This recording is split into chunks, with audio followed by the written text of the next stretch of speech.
Today we are going to discuss a case study on Disney.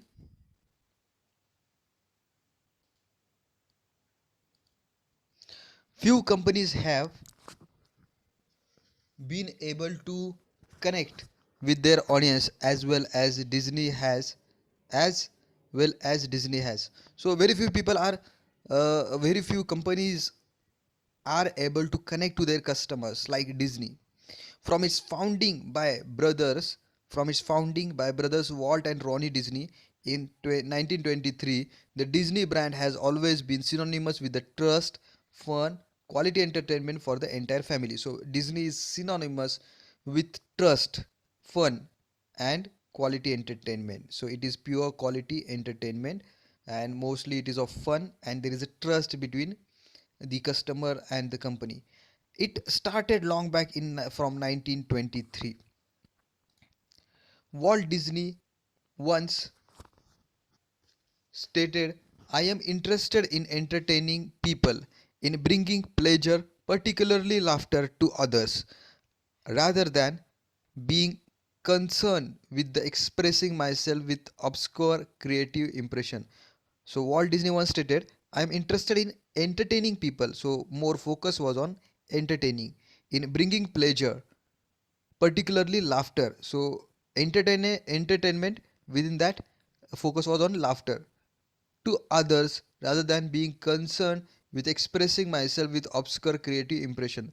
So he doesn't wanted to uh, do some creative work, but he definitely wanted to entertain people, and that too in laughter segment.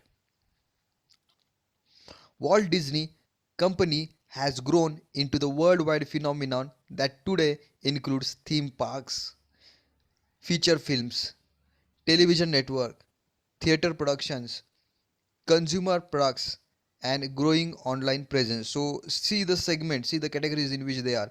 First is theme park, then films, then television networks, then theater productions, then consumer products like the toys and the school going these products, then growing online presence. So online also they wanted to sell their product through online and give entertainment through online. So lot of they are present in lot of areas, they are present in lot of segment and categories. In its first 2 decades, in its first 2 decades, however, it was a struggling cartoon studio that introduced the world to Mickey Mouse, who went on to become its most famous character. So Disney is associated with Mickey. Their flagship product is Mickey Mouse, and initially they were into only cartoon preparing, cartoon uh, sketch preparing, and the entertainment shows preparing related to Mickey Mouse and other cartoons. But later on, it became a very big company. Few believed in Disney's vision at the time, but the smashing success of the cartoons with the sound and of the first full-length animated film Snow White and the Seven Dwarfs in 1937 led to the other animated classics throughout the 1940s, 50s, and 60s, including Pinocchio, Bambi, Cinderella, and Peter Pan. Live action films such as Mary Poppins and Love Bug, and television series like Davy Crockett. Davy Crockett. So they are into not only into cartoon, they are also into the animated films like we have discussed Cinderella and all those uh, films. Also into action films, live action films. When Walt Disney died in 1966, he was considered the best known person in the world. So, Walt Disney was a main key person who was a founder, and he was a father of this entire organization. He had expanded Disney brand into film, television, consumer products, and Disneyland in Southern California, the company's first theme park. So it was the Walt Disney, he decided to enter into the Disneyland entertainment theme park. After Walt's death, Roy Disney took over as a CEO and realized his brother's dream of opening 24,000-acre Walt Disney World theme park in Florida. So again, Roy Disney, again he opened 24,000-acre Walt Disney World theme park, which is very is a masterpiece of work. Roy died in 1971 and the company stumbled for several years without the leadership of its two founding brothers. So, as these two Disney brothers died, then there is a lacuna, there is a problem with the leadership. It was not until the late 1980s that the company reconnected with its audience and restored trust and interest in the Disney brand. In late 90s 1980s, that the company reconnected with its audience and restored trust and interest in the Disney brand. Since from 1980 they started focusing more on their they started getting success. Between 1971 to 1980 it was a lacuna for the leadership, it was a problem with the leadership. It's all started with the release of the Little Mermaid, which turned an old fairy tale into magical animated Broadway style movie that won 2 Oscars. So Disney prepared one this animated film which won the 2 Oscars. So that was the landmark and milestone. Between the late 1980s and 2000, Disney entered an era called or known as Disney Renaissance, as it released groundbreaking animated films such as Beauty and the Beast in 1991, Aladdin in 1992, Lion King in 1994, Toy Story with Pixar in 1995, and Mulan in 1998. So these specific films were the masterpiece of work and they were very very successful. Aladdin, Lion King, Beast and all those films. So they became very successful company. In addition, the company thought of creative new ways to target its core family oriented consumer as well as expand into new areas to reach an older audience. So they wanted to reach to the older audience, they wanted to reach to the audience which want to see the shows which can be seen with the family oriented consumers. They focus more on older audience, they focus more on family oriented consumers. It launched the Disney Channel, Touchstone Pictures, and Touchstone Television. So they started uh, diversifying into different segment, different entertaining areas. Disney featured classic films during the Disney Sunday Night Movie and sold its classic films on video at extremely low prices, reaching a whole new generation of the children. So they started reducing the price and they started developing new products, films, and providing entertainment services to their audience. It tapped into publishing, international theme park, theatrical production that help reach a variety of audiences around the world. So they were into publishing, they were into theme park, and they were into theater publication and film production. So it was great opportunity for them, it was huge scope for them. Today Disney consists of 5 business segments: studio entertainment, which create films, re recording labels, and theatrical performances. Today, Disney consists of 5 business segments: studio entertainment, which creates film, recording labels, and theatrical performances. Parks and resorts, which focus on Disney's 11 theme parks, cruise lines, and other travel related business. So they started parks, they started resorts, they started 11 theme parks, they started cruise lines, they started travel related assets. So they were having lot of cash, they were having lot of invest this finance, so or cash balance. That's why they started moving into different areas, different segments, different related categories.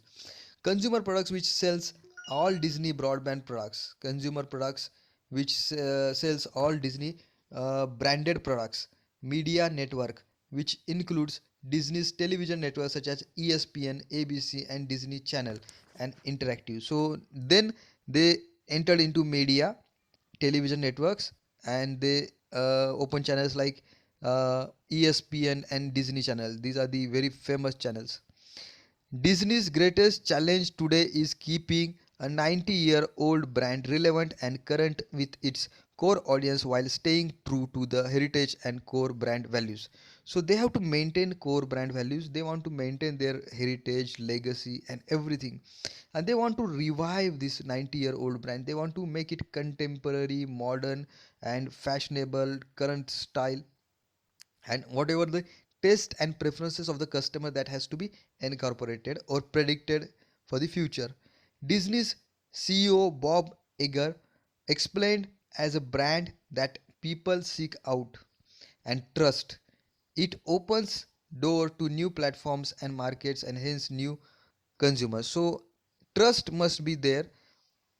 When you have a trust, then you have a trust, when customers have a trust in your company, then company your products, new products will be used by the customer, tried by the customer. When you deal with the company that has a great legacy, you deal with decisions and conflicts that arise from the clash of heritage versus innovation versus relevance. So there is there is lot of dilemma to go with the heritage, to go with the innovation, or to go with the relevance.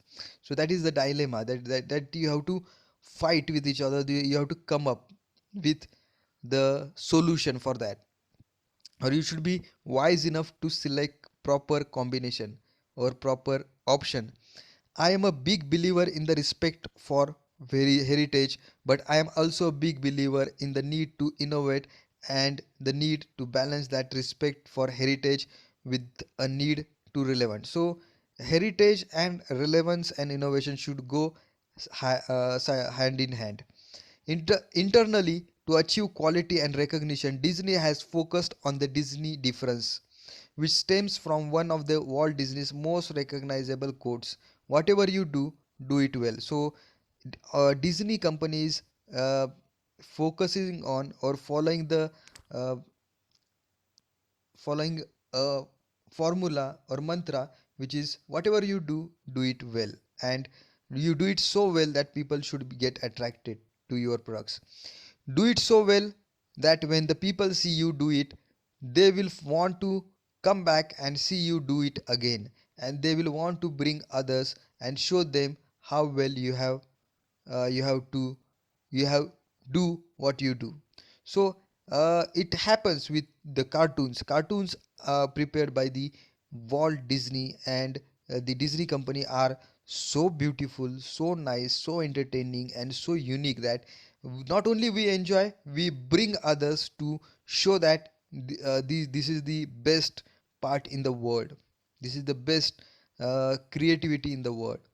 Disney works hard to connect with its customers on many levels and through every single detail. So they want to connect, entertain people, they want to understand people, and they want to entertain people, and they want to study each and every minute detail about the customers, what they like, why they like, where they like, when they like, how they like, and then they are working on it. For example, at Disney World, the cast members or the employees are trained to be assertively friendly and greet visitors by waving big Mickey Mouse hands, hand out maps to adults and stickers to kids, and clean up the park so diligently that it's difficult to find a piece of garbage anywhere. So they are wishing, they are waving hand, they are wishing, they are showing a courtesy to the others, and the same time uh, they are also aware about the cleanliness. Every detail matters, right down to the behavior of custodial workers who are trained by the Disney's animators to take their simple broom and bucket of water and quietly paint a Goofy or Mickey Mouse in water on a on the payment. Every detail matters, right down to the behavior of the custodial workers who are trained by the Disney's animators to take their simple broom and bucket of water and quietly paint a Goofy or Mickey Mouse in water on the pavement. So their staff is also mixed with the values and legacy this Disney has. So their staff, they go and they draw painting in water of Mickey Mouse. It's moment of magic for the guest that lasts just a minute before it evaporates in the hot sun. It's moment of magic for the guest that lasts just a minute before it evaporates in the hot sun. So when they draw that Mickey Mouse in the water, suddenly they disappear because of this temperature and environment. Disney's broad range of business allows the company to connect with the audience in multiple ways, efficiently and economically. So, Disney has so many diversified, so they are present in so many segments that ultimately the customer find it efficient and economical to use these uh, services. Hannah Montana provides an excellent example. The company took a twin targeted television show and moved it across several divisions to become a significant franchise for the company, including millions of CD sales, video games, popular consumer products, box office movies, concerts around the world, and ongoing live performance at the international Disneyland resorts in Hong Kong, India, and Russia. So, what they are saying here, that Hannah Montana, take example of Hannah Montana. They started selling their CD, they started their selling their video games, they started selling their consumer products, they started selling their movies, they started selling the concert based on the Hannah Montana theme. So live performances was also there in Hong Kong, India, and Russia. So uh, how they want to diversify, they want to become a big company. Recently, Disney acquired three huge brands: Pixar, Marvel, and Lucasfilms. The company has started to leverage these properties, which includes the Star Wars brand and superheroes such as Spider-Man, Iron Man, the Hulk across many of its businesses in order to create sustainable character brands and new growth opportunity for the company. So companies started acquiring the competitors and the small companies from where they get benefited. So they started acquiring companies who has some more cartoons characters like Spider-Man, Iron Man, Hulk. So they want they want huge combination of these characters, so that their product line about the cartoon should increase. Perhaps the most anticipated new product of the 2013 was the Disney Infinity gaming platform, which crossed all Disney boundaries. So they also started this gaming platform in 2013. Disney Infinity allowed the consumers to play with many of the Disney characters at the same time, interacting and working together on different adventures. For example, Andy from Toy Story might join forces with Captain Jack Sparrow from Pirates of the Caribbean and several monsters from Monsters Incorporation to fight villain from outer space. So they are combining different types of cartoon and trying to give best combination to the customers. With so many brands, characters, and business, Disney uses technology to ensure that customers' experience is consistent across every platform. So they are using technology. They have so many brands, they have so many characters, they are into so many business, but still they are more focusing on technology to give better experience, customer delight, customer satisfaction, and better customer experience across every platform.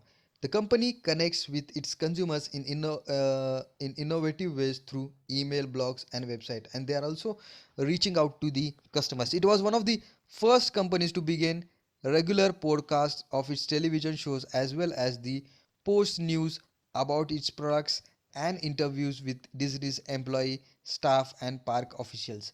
Disney's website provides insight into its movie trailers, television clips, Broadway shows, and virtual theme park experience. Disney's marketing campaign in recent year has focused on how it helps make unforgettable family memories. So they want to have memories. They want to have memories with the family, and they want to have unforgettable memories, so that people want to spend more money on their services and products, especially the entertainment.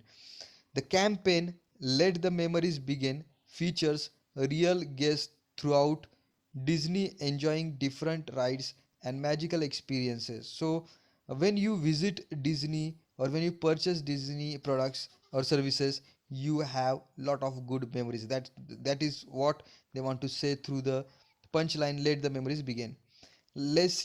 Ferraro, Executive Vice President of Global Marketing Disney, a destination elaborated. He has said that the inspiration for this effort came from our guest. Each and every day, people are making memories at our parks, posting them online and sharing them with the friends and family. So they have also utilized the online platform and social media, digital marketing, and the memories which the customers have with their friends and family, they are sharing on the platform, and it is going viral and making the Disney more popular.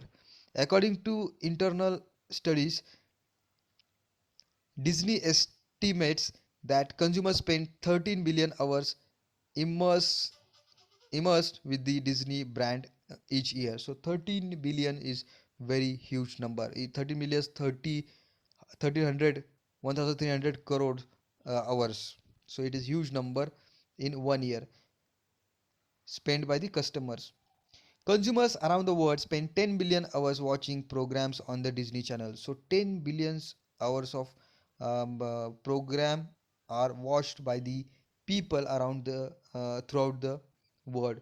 800 million, that is 80 crore hours at Disney resorts and theme parks, and 1.2 billion hours watching a Disney movie at home, in a theater, or on their computer. So they have calculate how many billion hours they are watching program, how many million hours they are into resorts, how many billion hours they are watching channel, how many billion hours they are watching movie per year.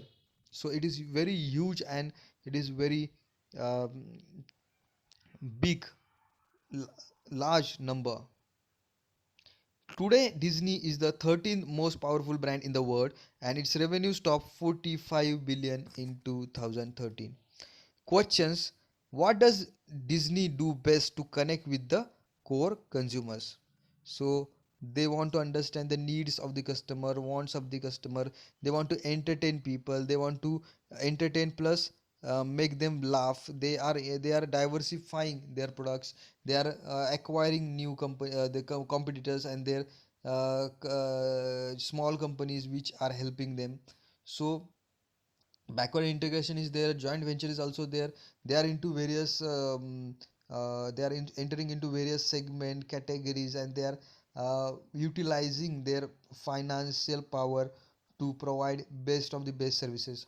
What are the risks and benefits of the expanding Disney brand in a new ways, such as video games and superheroes? Whenever new brand expands, their risk of brand dilution. So Disney, if ever is Disney have hundreds of products, people confused. Disney is what is actual Disney. So when the brand becomes diversified, obviously its focus decreases and brand become dilute. Also there is a risk of competitors, more big brand from the other countries like China and India, we can take over the Disney company. So that was one of the threats. So thank you so much for watching this video. Kindly subscribe to my YouTube channel for such good case studies.